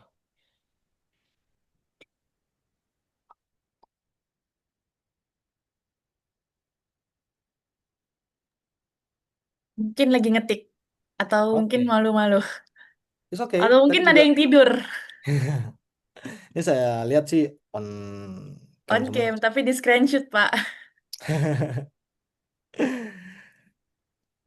Terus wajahnya kayak diem patung. Ternyata itu pakai background doang. Waduh, ini kayaknya karma saya dulu deh. Tapi nggak pernah, saya nggak pernah kayak gitu. Oke, oke, Ya ini ini ada ada yang oke, yang jawab ya. Mungkin yang lain sambil saya baca bisa ngetik juga. Oke, ini dari Ramanda Rafki Muhammad. Oke, ada lagi satu. Kita sebenarnya tidak perlu menampilkan data asli saat presentasi. Betul. Terutama kalau di dalamnya ada informasi pribadi. Betul. Alur tetap dijelaskan dengan memakai contoh fiktif, dokumen yang sudah disamarkan atau template kosong. Itu jauh lebih aman, benar. Nah, sebelum menampilkan dokumen apapun di forum publik, sebaiknya mengacu pada aturan PDP, benar, Perlindungan Data Pribadi dan SOP internal instansi, supaya tidak melanggar privasi atau membuka data sensitif. Benar. Jadi, eh, data sensitif itu nggak harus ditampilkan saat presentasi, tapi bisa dijadikan contoh aja eh, dengan no name atau anonimus. Itu sangat baik. Nah, kalian kan kalau bikin aplikasi di bagian project management itu ada yang namanya user stories. Kalian nggak harus precise persis untuk mencontoh suatu persona aplikasi dengan eh, seseorang yang real di kehidupan nyata gitu. Bisa dengan bohong-bohongan gitu. namanya datanya bohongan tapi mohon maaf, namanya bohongan tapi datanya impactful, tetap jelas gitu. Oke, thank you Ramanda. Yang kedua dari Dani Adinugroho, satu, tidak data asli atau data apapun bersifat sekresi harus terjaga. Betul. Nah, yang kedua, penggunaan dummy data seperti yang saya bilang tadi, membuat ulang dokumen dengan format yang persis sama, tapi isinya diganti dengan data fiktif. Benar. Tapi datanya bukan fiktif ya. Maksudnya data individunya fiktif, tapi data yang mau ditampilkan itu nggak boleh fiktif. Oke, hampir benar. Nah, yang ketiga, UU nomor 27 tahun 2022 mengatur bahwa penggunaan data pribadi memiliki dasar hukum yang sah. Mempublikasikannya tanpa persetujuan subjek adalah bentuk pelanggaran hukum. Benar. Nah, jadi Undang-Undang PDP merupakan undang-undang kita yang harus kita eh, tuju kalau berkaitan dengan data-data atau informasi sensitif seperti itu. Nah, em, oke, thank you dua orang yang menjawab, dicatat ya, Bu Karin. Mungkin coba aku jawab yang pertama. Jadi kita eh, nggak wajib untuk menampilkan data asli agar presentasi kita dianggap kredibel. Nah, ini kredibilitas itu cukup dari logika alur, kejelasan penjelasan, dan eh, tingkat reliabilitas data. Nah, bukan dari nama orang atau eh, detail-detail lainnya deh yang kelihatan gitu. Nah, untuk tujuan edukasi atau sosialisasi itu cukup dengan menunjukkan struktur dokumennya, tampilan aplikasinya, dan contoh kasusnya seperti itu. Nah, jadi kalau beranggapan kalau nggak pakai data asli berarti nggak jujur. No, it doesn't work like that. Keliru. Justru kita jujur kepada amanah menjaga data sambil tetap menyampaikan substansi proses kerja. Nah, yang kedua, alternatif apa yang bisa dipakai agar alur tetap jelas? Betul, anonimisasi. Misalkan bisa diganti dengan Bapak A atau warga satu, alamat disamarkan, atau alamat kalau di kota aja kayak misalkan kota Samarinda atau Surabaya kayaknya masih aman deh. Nah, nggak perlu sampai detail. Nomor identitas juga dihapus. Nah, kedua, data dummy atau simulasi itu juga bisa dijadikan alternatif. Kita buat contoh aja. Eh, Polanya sama, formatnya sama, tapi fiktif gitu. Bisa ya dibayang ya? Tapi isi datanya juga bukan milik siapapun. Nah, ketiga, mockup tampilan. Untuk keperluan demo sistem, itu nggak perlu screenshot database yang real, tapi tetap dibuat mockupnya aja, dummy text-nya aja. Nah, jadi fokusnya di sini adalah flow-nya, bukan data aslinya. Jadi dengan cara itu, pesannya tetap sampai, alurnya paham, tapi nggak ada pihak yang dikorbankan untuk datanya. Oke, yang ketiga, eh SOP yang menjadi rujukan tadi benar terkait UU PDP, dan yang kedua itu juga bisa SOP internal misalkan terkait pengelolaan dokumen dan informasi. Nah, kita harus tahu klasifikasi dokumen apa aja yang bisa dipresentasikan, mana boleh dan tidak boleh. Yang ketiga, SOP kebijakan terkait keterbukaan informasi publik. Nah, di sana kita tahu bahwa pemerintah diwajibkan eh, transparan, tapi tetap menjaga privasi, seperti yang saya bilang di slide-slide awal, untuk melindungi data pribadi dan rahasia eh, instansi seperti itu. Nah, jadi eh, dapat dilihat dari presentasi saya dari awal sampai akhir, saya selalu membahas terkait keamanan kawasan, data CCTV, data naskah dinas, yang mana itu merupakan data sensitif bagi instansi saya sendiri. Namun saya tidak menampilkan atau mengorbankan individu atau organisasi manapun untuk mempresentasikan ke teman-teman dari eh, Telkom University Surabaya seperti itu. Jadi, oke, jelas ya, tidak harus eh, tidak harus menampilkan data sensitif di publik. Oke, thank you yang sudah jawab. Next, dikit lagi ya, sisa 3 sampai 4 slide lagi. Oke.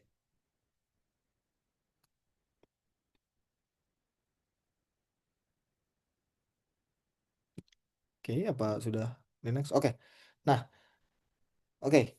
Di sini praktiknya ada di Otorita IKN. Nah, di sini saya menampilkan contoh iklan untuk aplikasi di IKN namanya IKN Now atau disebut I know, saya paham gitu, saya tahu. Nah, itu namanya aplikasi dari eh OIKN itu sendiri. Nah, ini terkait praktik di otorita, saya juga lupa mention terkait ada yang namanya Agenda Nasional Satu Data Indonesia atau SDI. Nah, itu di Perpres, toh, itu eh, banyak hal-hal yang di pemerintahan sekarang harus dijadikan satu database atau satu data saja gitu. Nah, ini mungkin terlihat kayak urusan operasional harian, tapi sebenarnya ini fondasi tata kelola data. Nah, kita bisa memastikan dokumen dan data yang masuk itu strukturnya jelas, bisa dilacak dan nggak liar kemana-mana gitu. Nah, kita juga di IKN mendorong penggunaan aplikasi resmi seperti iKnow tadi dan juga banyak aplikasi-aplikasi lainnya internal sebagai dashboard satu pintu untuk pengelolaan dokumen dan informasi. Nah, ini juga em, sejalan ya dengan prinsip satu data Indonesia yang mengurangi data yang tercecer di banyak sistem yang nggak resmi. Dan ini mendorong integrasi juga. Nah, dari sisi keamanan juga kita bisa mulai menggunakan ada yang namanya VPN, SSO, role based access. Nah, ini nggak cuma biar aman, tapi juga bisa memastikan bahwa data yang dikelola otorita IKN itu dapat dipertanggungjawabkan. Siapa yang input, siapa yang ngubah, siapa yang akses. Nah, jadi em, di konsep satu data itu, prinsipnya ialah akurat, mutakhir, terpadu, dan dapat dipertanggungjawabkan. Seperti itu. Nah, supaya bisa sampai ke situ, kita butuh standar. Kita butuh data-data yang rapi, SOP, dan pengaturan akses yang jelas. Jadi, ketika kita rapikan, eh, misalkan akses-akses di naskah dinas atau CCTV atau memperketat akses, itu sebenarnya kita bergerak ke arah yang sejalan dengan satu data Indonesia lewat eh, praktis di lingkungan otorita IKN contohnya. Nah, jadi pesannya etika itu dan profesionalisme tidak cukup kalau cuma mengandalkan eh, niat baik dari individu atau orangnya sudah baik gitu. Kebaikan itu harus bisa diterjemahkan menjadi sistem dan tata kelola data yang konsisten dan sejalan dengan regulasi nasional terkait satu data Indonesia seperti itu. Oke, lanjut.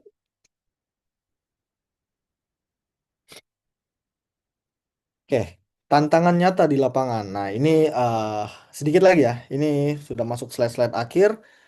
Untuk tantangan nyata di lapangan, kalau kita berbicara terkait etika dan profesionalisme IT, pertama, kita pasti sering berhadapan dengan tekanan waktu, time pressure. Ada target peresmian, ada jadwal kunjungan, apalagi di KN sini banyak VIP yang selalu datang setiap harinya. Nah, itu eh, kadang kita kalau membangun suatu sistem, itu mindsetnya ya yang penting jadi aja dulu. Masalah keamanan, masalah tata kelola itu belakangan. Tidak sejalan dengan yang saya jelaskan di slide awal bahwa keamanan itu harus diletakkan di awal. Nah, yang kedua, keterbatasan SDM dan literasi digital. SOP-nya udah disusun nih, panduannya udah ada, tapi nggak semua orang sempat baca atau benar-benar paham gitu. Nah, akibatnya SOP kadang cuma jadi bahan bacaan aja gitu. Nah, belum jadi kebiasaan. Jadi peraturan itu harus bisa menjadi kebiasaan seperti itu. Nah, yang ketiga, em, hampir setiap hari mungkin kita akan menerima permintaan data yang mendadak gitu. Kita diminta untuk rekap, kita diminta akses, diminta laporan, itu kadang urgen gitu, butuh hari ini atau untuk rapat sebentar lagi. Nah, Dalam kondisi terburu-buru ini, eh, godaannya itu kita bisa eh, mengirim data atau mengirim hal-hal privasi itu melalui jalur-jalur yang nggak aman gitu, atau melompati prosedur, atau bahkan nggak ikut prosedur sama sekali. Itu ialah tantangannya. Nah, selanjutnya yang saya jelaskan tadi, password bersama atau passwordnya tidak aman gitu. Nah, mungkin alasannya biar gampang, biar nggak perlu minta akun baru, atau warisan budaya yang dari dulu memang gitu, atau yang budaya buruk yang selalu dilanjutkan. Padahal itu budaya yang merusak akuntabilitas dan eh, membuka peluang penyalahgunaan gitu. Nah, eh, yang terakhir itu saya coba tekankan bahwa untuk menyalahkan siapapun ini bukan eh, untuk menyalahkan, tapi untuk menunjukkan bahwa etika dan keamanan informasi itu harus dijunjung tinggi di situasi yang sulit atau situasi yang kompleks saat ini. Bukan semakin sulit semakin melangkahi SOP, tidak. Dari yang gampang maupun ke yang susah, harusnya SOP semakin ditekankan seperti itu. Nah, disinilah peran ASN IT diuji. Bagaimana kita tetap menjaga prinsip-prinsip etis, tapi sambil pelan-pelan memperbaiki sistem dari dalam, memperbaiki budaya kerja, dan memperbaiki kebiasaan yang terlanjur terbentuk seperti itu. Nah, oke, lanjut.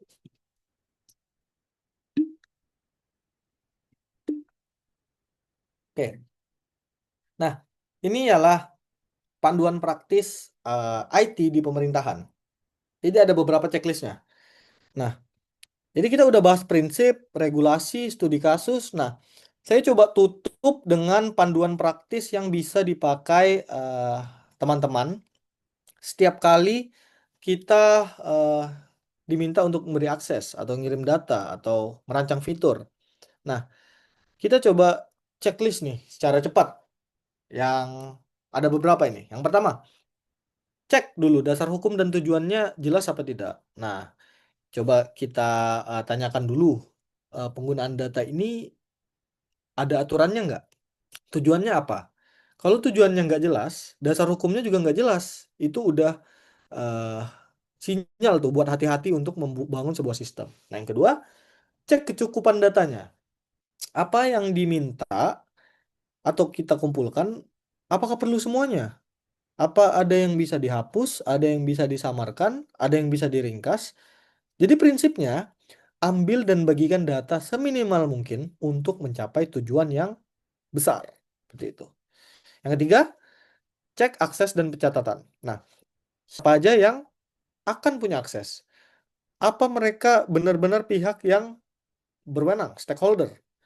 Apakah sistem bisa mencatat siapa yang akses dan kapan? Nah, tanpa yang saya sebutkan tadi, itu akuntabilitasnya hilang. Nah, yang keempat, cek dampak jika terjadi insiden. Nah, kalau data ini bocor atau dipakai di luar konteks, siapa yang kena dampaknya? Warga kah? Mitra kah? Institusi kita kah? Nah, eh, pertanyaan-pertanyaan itu bisa bantu kita buat nilai nih, seberapa ketat kita perlu mengamankan dan ngatur data. Nah, kalau semua itu setelah semua tadi kita masih ragu, jangan memutuskan sendirian. Oke, saya sudah jelaskan tadi bicara dengan pimpinan yang lebih bertanggung jawab untuk keputusan kritikal. Yang kedua, jika menyangkut akses hukum, libatkan tim hukum atau tim keamanan informasi. Dan yang ketiga, apapun keputusan yang diambil, catat lognya, alasannya. Kenapa diizinkan, kenapa ditolak, dari sisi teknis dan etika. Nah, kalau gitu, dengan gitu, setiap keputusan kita bukan cuma berdasarkan feeling. Ah, ini cocok ini, gitu. Tapi punya jejak dan dasar yang bisa dipertanggungjawabkan. Seperti itu. Oke, next.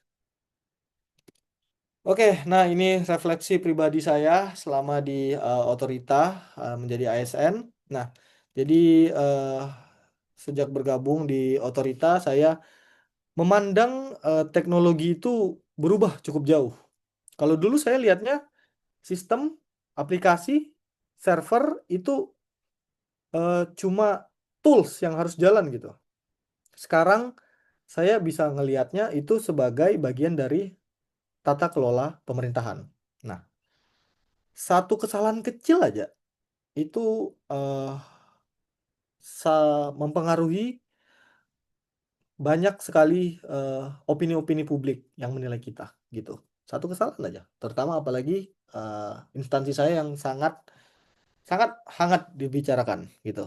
Nah, misalnya em, apa ya momen-momen yang cukup oh, bisa saya sharing itu tadi terkait dashboard pemantauan CCTV, terus juga arsip digital yang dilihat oleh orang-orang yang tidak memiliki akses gitu. Di situ saya sadar bahwa keputusan teknis itu mungkin kelihatannya simple gitu. Eh, kita bisa lihat apa, kita bisa berapa lama data disimpan. Tapi yang saya sebutkan tadi itu semuanya punya dampak etika yang nyata gitu. Nah, saya belajar bahwa detail kecil itu penting. Kita sesimpel ngasih nama CCTV aja itu kalau konsisten bisa mempengaruhi kecepatan respon di lapangan. Nah, terus juga pengarsipan surat tadi. Cuman mengkategorikan surat aja itu bisa membuat dokumentasi kita lebih rapi gitu. Nah, di sisi lain saya juga merasakan langsung tantangannya. Misalkan kayak tadi tekanan waktu, kebiasaan lama yang perlu diubah dan banyaknya permintaan data tiba-tiba gitu yang datang bersamaan. Banyaknya tugas diserang dari segala macam itu juga harus beradaptasi. Nah, em, kadang kita mikir kayak ya udahlah yang penting beres gitu. Tapi itu saya sadar bahwa itu kurang beretika. Kalau mau menjaga batas etika, justru harus meningkatkan profesionalisme kita. Nah, saya harap teman-teman bisa berkomitmen seperti saya untuk bisa menjadi ASN yang pertama terus belajar. Itu kita harus terus belajar supaya kita bisa menentukan keputusan-keputusan yang eh, diiringi dasar yang kuat. Yang kedua, berani bicara. Kalau ada hal yang menurut kita beresiko secara etis atau secara profesionalisme itu harus berani bicara gitu. Dan yang paling penting, kita harus menjaga kepercayaan publik. Ini kalau teman-teman mau terjun ke dunia pemerintahan. Nah, eh, pada akhirnya sistem yang kita bangun itu akan datang dan pergi. Sistem come and go ya. Tapi jejak kita menjaga atau eh, menjaga etika itu selalu tercatat gitu. Mungkin nggak tercatat di log system, tapi tercatat di ingatan orang-orang yang bekerja sama dengan kita. Oh, ini orangnya beretika nih, dan ini orangnya profesional. Mungkin ke depannya kalian akan bisa menjadi poin plus bagi atasan kalian untuk mungkin sebagai promosi atau kenaikan jenjang seperti itu. Oke, next.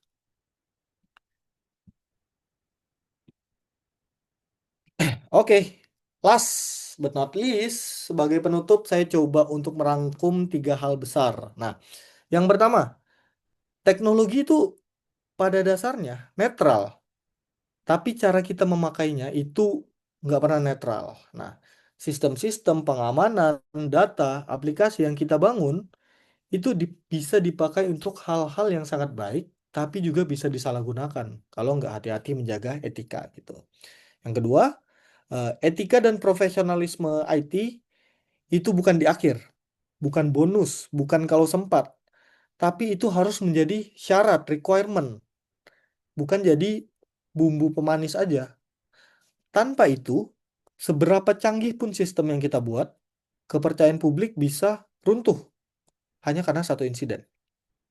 Nah, yang ketiga, menghadapi visi Indonesia Emas 2045, Indonesia nggak cuma butuh infrastruktur digital yang maju, tetapi juga ASN yang beretika dan profesional. Nah, Orang-orang yang menguasai teknologi, tapi sekaligus paham batas moral dan hukum ketika mengelola data, sistem, kekuasaan digital yang ada di tangan mereka itu orang yang eh, harus yang beretika dan profesional. Nah, oke, terakhir saya berharap kita bisa mulai bangun budaya diskusi etika di tim IT, terus juga bisa merancang sistem atau menjawab permintaan data kita nggak hanya bisa atau tidak, tapi juga harusnya gimana gitu.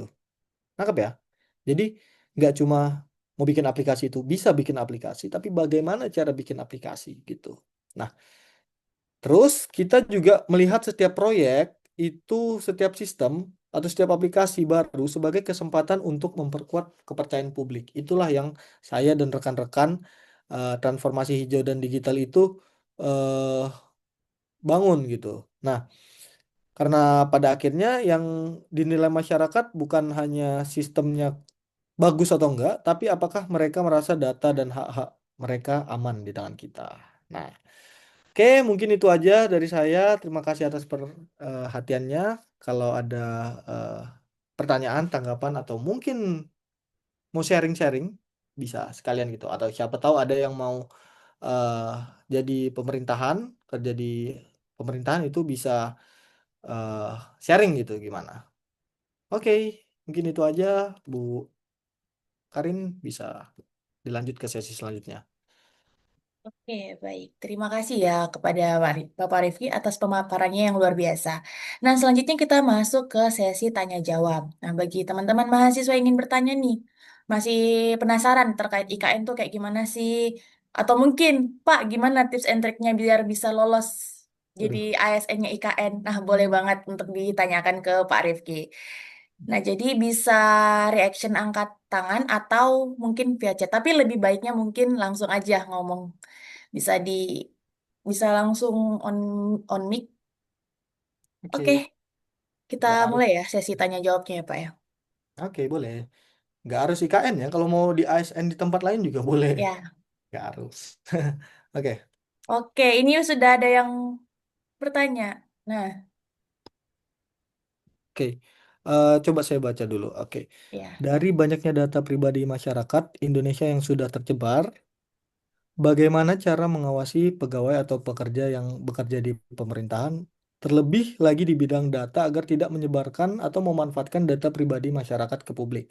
Dan bagaimana pendapat Mas Rifki jika data yang dikelola oleh sebuah negara dimasukkan ke blockchain untuk mempermudah administrasi? Oke, ini uh, pertanyaan bagus nih. Nah, ini mau langsung dijawab atau dikumpuli dulu, Bu Karin? Mungkin nggak apa-apa Pak. Mungkin langsung dijawab saja sembari Oke, mereka nyari pertanyaan gitu. oke, boleh boleh ya. Nah, memang oke mungkin langsung jawab aja ya. Nah, memang untuk saat ini banyak sekali data pribadi masyarakat Indonesia yang sudah tercebar. Nggak cuma di pemerintahan, banyak juga dari segi swasta dan lain sebagainya itu juga tersebar gitu. Nah, caranya untuk mengawasi eh, pegawai di pemerintahan itu eh, seperti yang sudah saya jelaskan tadi. Pertama, jangan ada eh, kita harus menerapkan yang namanya role based access dan itu sudah diterapkan di otorita Ibu Kota Nusantara. Jadi em, kita bisa mantau nih, misalkan bocornya itu dari siapa. Dan juga kita bisa membatasi orang-orang yang tidak memiliki akses itu dia tidak harus bekerja dengan data yang sedemikian banyaknya seperti itu. Nah, kita juga harus batasi jalur keluar data. Misal, em, kita harus mencegah adanya API atau download massal yang menyedot seenaknya dan data-data dari data-data yang ada di instansi. Nah, jadi itu harus dibatasi dan dimonitoring. Nah, yang kedua, tata kelola dan perannya jelas gitu. Nah, ada kebijakan tertulis atau SOP tertulis apa yang boleh dan nggak boleh dilakukan dengan data. Bagaimana prosedur permintaan data dan konsekuensinya jika melanggar apa seperti itu. Nah, yang ketiga juga pastinya literasi atau budaya. Jadi kita harus mengedukasi rutin kepada para pegawai-pegawai gimana kalau dampaknya bocor, gimana dampaknya kalau kebocoran data ini kepada masyarakat. Contoh aja, banyak kasus penjualan data eh, yang berakibat dengan data-data kita udah tersebar dan em, banyak nomor kita ditelepon-telepon oleh eh, pihak-pihak yang tidak bertanggung jawab gitu. Nah, itu budaya-budaya kayak gitu harus diturunkan kepada seluruh ASN, terutama kita-kita yang teman-teman nanti yang kedepannya ingin berkecimpung di dunia informatika pemerintahan seperti itu. Oke, jadi yang pertama jejak trail, yang kedua role based access, yang ketiga budayanya diperbaiki. Nah, oke, yang kedua pertanyaan kedua terkait blockchain ya. Nah, ini terkait eh, kalau data negara masuk di blockchain. Nah, itu kan tujuannya biar rapi dan transparan. Tapi yang saya pahami sendiri dan teman-teman CISRT atau Cyber Security eh, Internal Team itu kalau blockchain itu nggak harus solusi untuk administrasi gitu. Nah, jadi em, hal itu lebih banyak selesai dari hal-hal yang tinggal dikembangkan aja gitu, nggak harus blockchain gitu. Nah, misalkan kayak kita tinggal perbaiki tata kelola datanya atau arsitekturnya yang benar atau API-nya tadi kayak saya bilang harus dimonitor dan rapi dan SSO daripada langsung lompat ke blockchain gitu. Nah, di blockchain juga sepemahaman saya, mungkin bisa dikoreksi ya, itu ada yang bahasanya namanya sulit dihapus atau diubah atau eh, immutable. Nah, saya menganggap kalau blockchain ini opini pribadi ya, kalian bisa cari di eh, referensi lain juga. Ini terlalu publik. Jadi saya bilang tadi hal-hal yang berlebihan juga tidak baik. Jadi ini transparansinya terlalu banyak gitu. Nah, khawatirnya data-data masyarakat itu bisa sulit dihapus jika memang sudah tidak digunakan lagi gitu. Nah, misalkan juga ada hak warga untuk mengubah datanya yang salah. Kalau dia salah, susah diubah, itu bakal jadi sulit gitu kalau pakai blockchain. Nah, jadi secara prinsip, menurut saya pribadi, blockchain itu lebih eh, masuk eh, untuk kalau banyak pihak yang saling tidak percaya penuh gitu. Nah, juga butuh data yang tidak mudah diubah gitu untuk transaksi tertentu. Nah, itu cocok. Ini juga harus ada yang namanya mm, izin, izin terbatas gitu. Nah, jadi nggak semuanya bisa masuk blockchain, tapi kalaupun di masa depan itu eh, mau diterapkan, itu perlu kajian yang lebih mendalam menurut saya. Nah, kalau dari posisi saya pribadi sih belum saatnya untuk seluruh data masyarakat itu masuk di blockchain. Nah, itu ya mungkin itu pendapat pribadi saya. Mungkin seperti itu sih, Mas Arif Bilah. Apakah terjawab atau gimana? Oke, yang lain mungkin dipersilakan.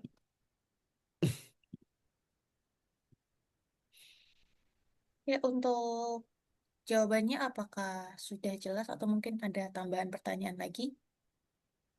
Yang lain boleh. Sudah, terima kasih, Pak. Oke, terima Oke, kasih.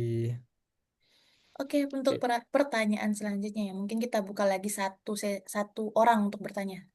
oke. Ada lagi yang mau langsung atau boleh lewat chat?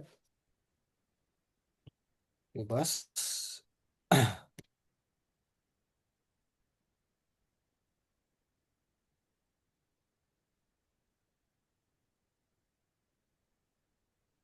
Atau mungkin ada yang eh, pengen nih. Mungkin aku coba deh yang ada bercita-cita untuk ikut seleksi sebagai ASN, ada nggak kira-kira ya? Bisa kasih emot react gitu.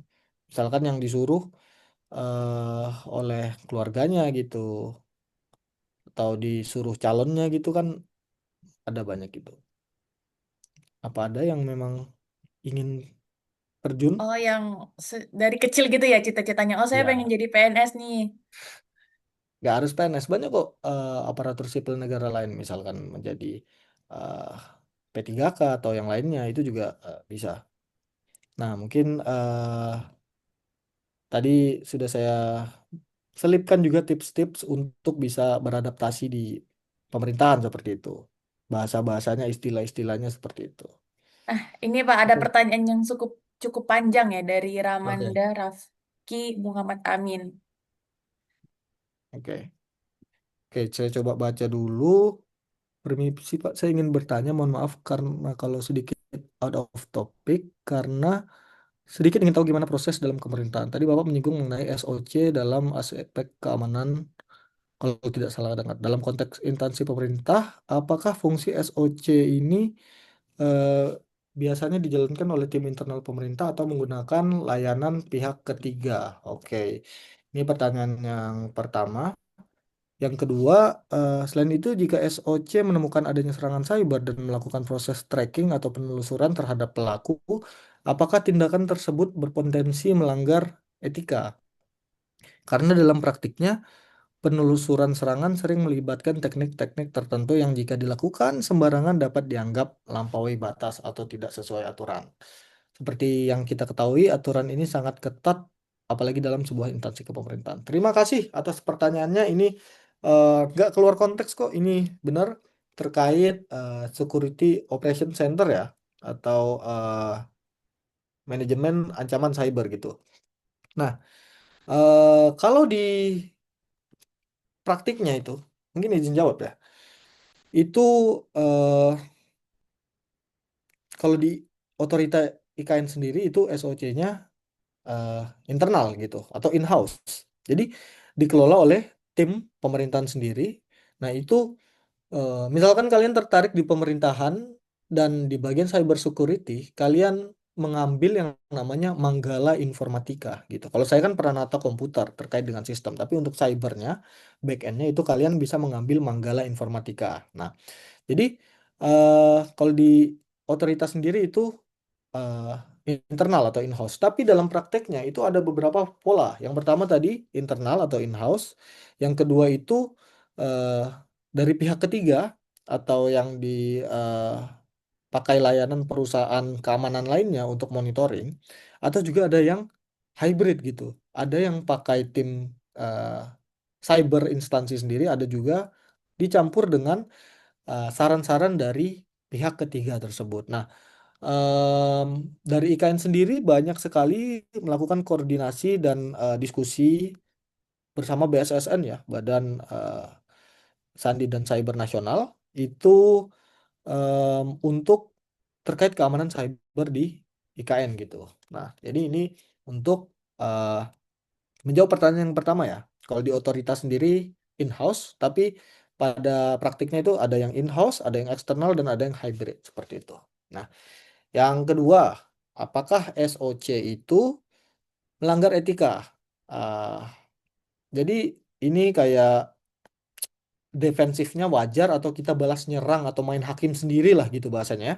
Nah, em, jadi kita harus lihat dulu nih, apa yang memang wajib dilakukan atau eh, dilakukan dari SOC itu secara sah, secara etika dan hukum. Nah, jadi sepemahaman saya, karena saya juga bukan dari Manggala, tapi yang dikerjakan oleh rekan-rekan saya, mereka pertama menganalisis log serangan di jaringan atau server sendiri. Yang kedua, mereka melihat IP sumber serangan, trafficnya gimana, patternnya, malwarenya apa, dan indikator-indikator lainnya. Ini mohon maaf ya kalau bahasanya ada yang salah, kalau di sini ada yang lebih paham cyber. Nah, terus juga ada yang namanya forensik internal gitu. Nah, siapa yang terpengaruh, data apa yang diakses, terus pintu masuknya dari mana gitu. Nah, em, analogi sederhananya,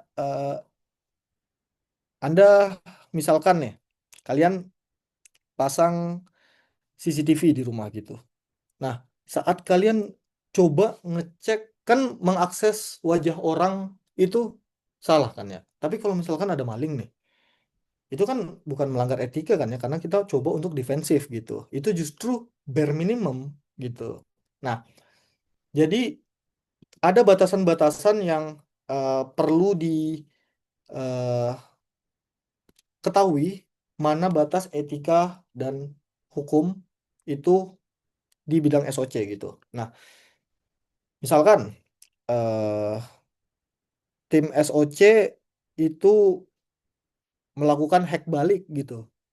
Mereka menyerang servernya sendiri yang dipakai buat nyerang kita. Nah, ini takutnya menjadi bumerang dan ini bisa masuk kategori pidana karena kita masuk ke sistem yang bukan milik kita gitu. Nah, sadly to say, disitulah mulai ada menyerempet dikit dengan etika dan hukum. Nah, terus juga kalau misalkan tim SOC ini udah ketemu siapa pelakunya, udah diproses secara hukum, tapi masih mau ngintip hal-hal yang di luar wewenangnya gitu.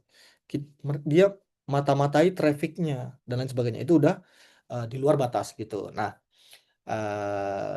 jadi saya bisa jawab secara etika, SOC boleh dan harus melakukan tracking di wilayahnya sendiri. Sejauh tujuannya untuk pertama mengamankan insiden cepat tanggap dan juga meminimalkan dampak. Nah, yang nggak boleh itu menjadikan eh, data teknis tadi buat main hakim sendiri seperti itu. Oke, oke, oke. Apa terjawab dari Ramanda Rafki Muhammad? Oke, mungkin bisa lewat chat kalau memang terjawab. Oke, terima kasih. Dan ini satu lagi apakah masih? Nggak apa deh Pak, satu lagi nih. Pokoknya kalau ada lagi. Apakah mungkin Pak Rifki berkenan ya jawab yang ini terakhir? Ya, oke boleh-boleh deh. Karena Oke. 10 menit lagi jam 9 ya di sana ya. Iya, benar. Oke. Oke, dalam merencanakan suatu proyek diperlukan mitigasi risiko di mana kondisi perlukan adanya penambahan anggaran. Nah, ini benar.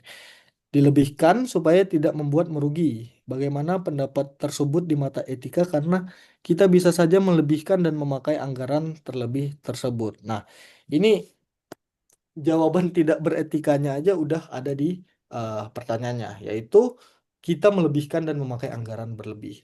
Oke, jadi saya coba eh, bedakan dulu. Ada yang namanya anggaran cadangan yang direncanakan dengan benar, ada yang namanya markup, dilebihkan supaya ada ya quotes and quotes ruang main gitu. Nah, kalau anggaran cadangannya itu sah, itu pertama ada dasarnya. Itu eh, contoh harga material yang naik turun, fluktuatif gitu.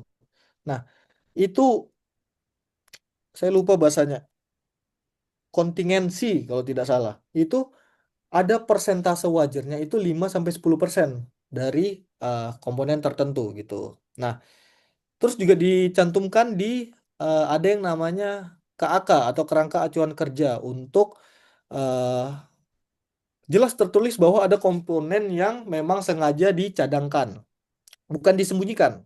Nah, gitu.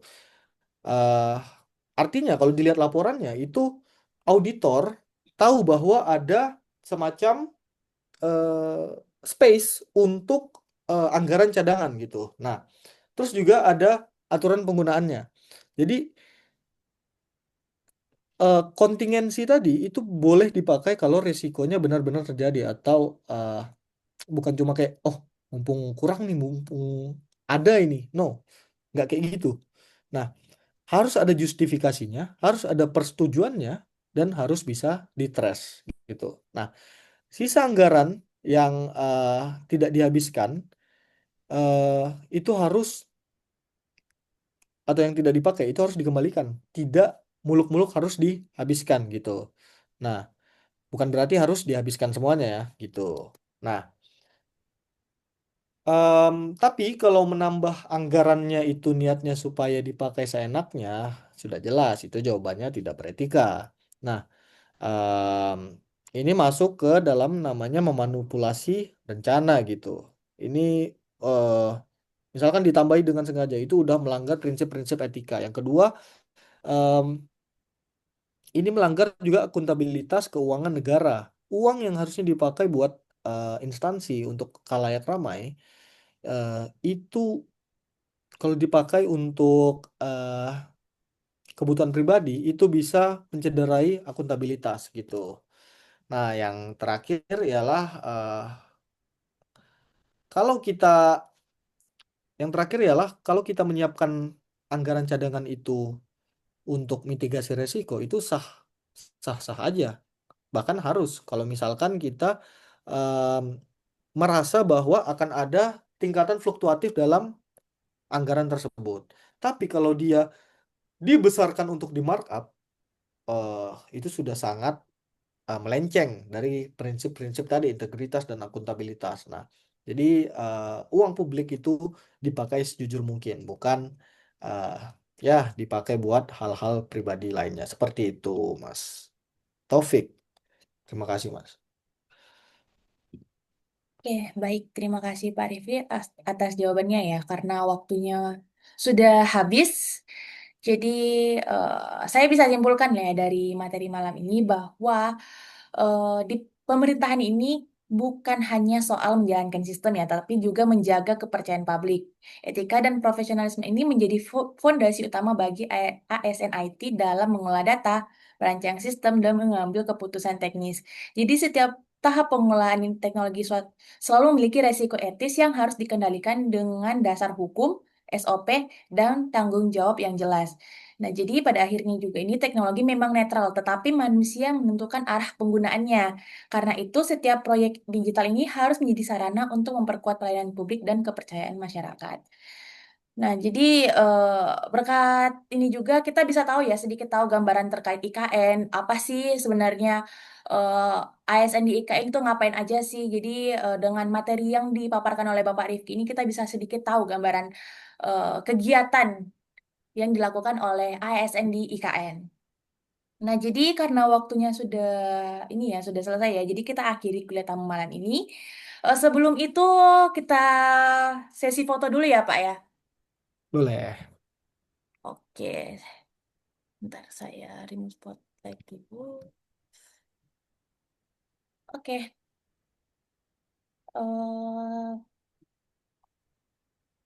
oke, satu, dua, tiga.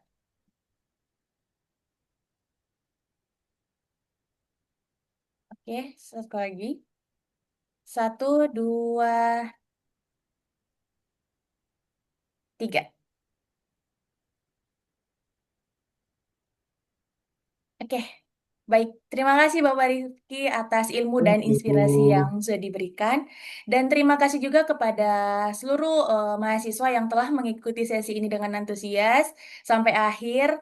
Semoga apa yang kita pelajari hari ini dapat menjadi bekal yang bermanfaat dalam membangun etika kerja dan profesionalisme di dunia informatika dimanapun kalian berada. Nah, saya juga memohon maaf apabila terdapat kekeliruan dalam penuturan kata selama memandu acara ini. Jangan lupa untuk mengisi absensi sebagai bukti kehadiran. Sekian untuk pertemuan malam ini. Wassalamualaikum warahmatullahi wabarakatuh. Selamat malam dan selamat beristirahat. Salam. Thank you semuanya. Terima kasih. Oke. Terima kasih ya Pak Rifki ya. Saya Ya, izin end meet ya Pak ya. terima kasih. Oke. Ya. Thank you semuanya.